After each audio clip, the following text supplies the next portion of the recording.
day, I came across a great photo of a scientific phenomenon called Geico-Zen that occurs when the ice beneath the stone melts during the day and freezes at night, creating a small support for the rock to stay afloat above the lake. I think that this is a perfect analogy for inclusion, which is the theme of my applied project of an online course for educators about disabilities and inclusion.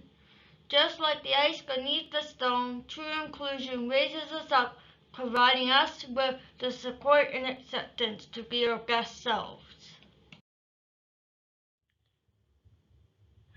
My interest in promoting inclusion started many years ago. When I was born, I was diagnosed with cerebral palsy and epilepsy. When I was one, the doctor said that I would never be able to walk. When I was 3, a psychologist said that I'd be intellectually disabled, and when I entered school, several of my teachers said that I would never be able to write. Well, guess what? They're all on. I'm now just finishing my master's in special education.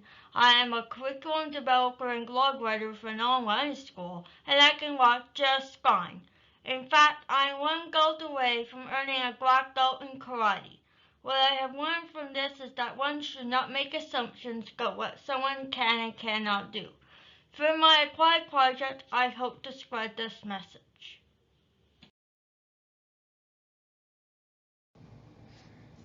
I started with a research question of what are teachers' perceptions of the concerns and underlying roadblocks associated with effectively and efficiently implementing inclusive practices in the classroom.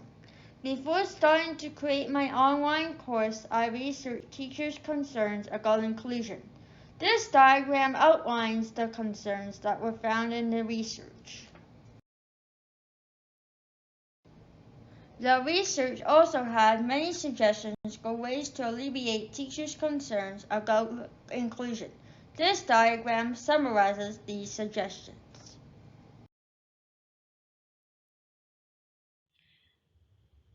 To further summarize the research that I conducted, I created this sketch note.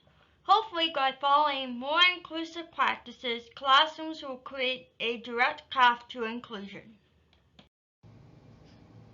My course has been designed to teach educators about 3 different aspects of inclusion that were outlined as essential in the research that I conducted. This is a photo of the home page of the course.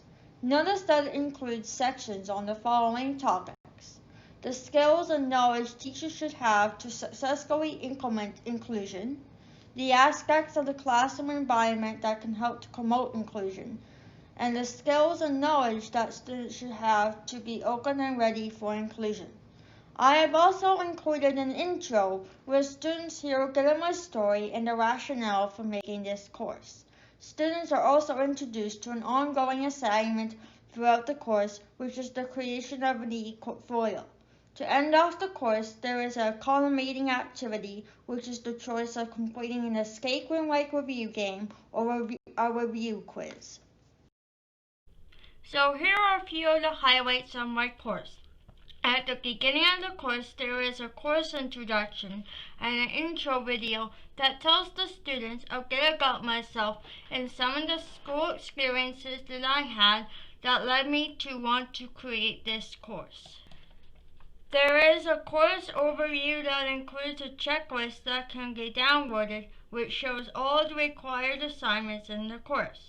There are also lots of accessibility tools included in the course, such as scripts for videos or using a speech tool to read the text.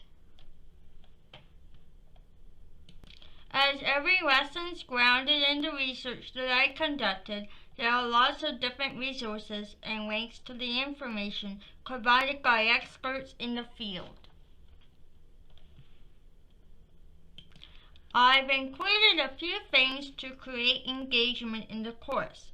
These include badges that the students receive after completing certain activities or modules. I've also created several interactive activities for students to complete as they go through the course. Here are a few examples. There is an online jigsaw puzzle on inclusion,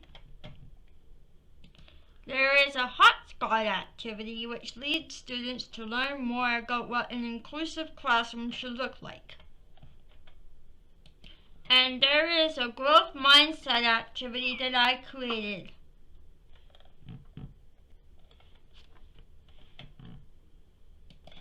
As collaboration is one way of increasing inclusion in the classroom, I have included several collaborative activities, including Kaggle activities where students share a resource or idea, the creation of an online class book about inclusion,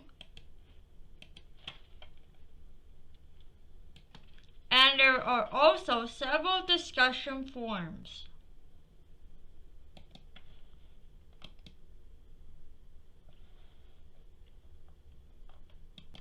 As I mentioned already on the last slide, students are required to self-reflect throughout the course by completing an e-portfolio. At the end of the course, there is the option of doing an escape game review activity to ensure mastery of the concepts. These are just a few of the highlights of my online course. If you would like to learn more about it, please don't hesitate to contact me at m.lyon@telus.net.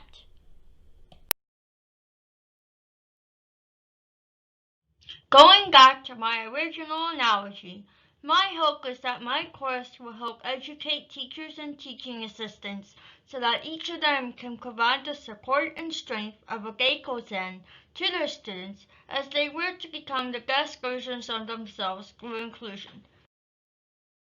Thank you for listening.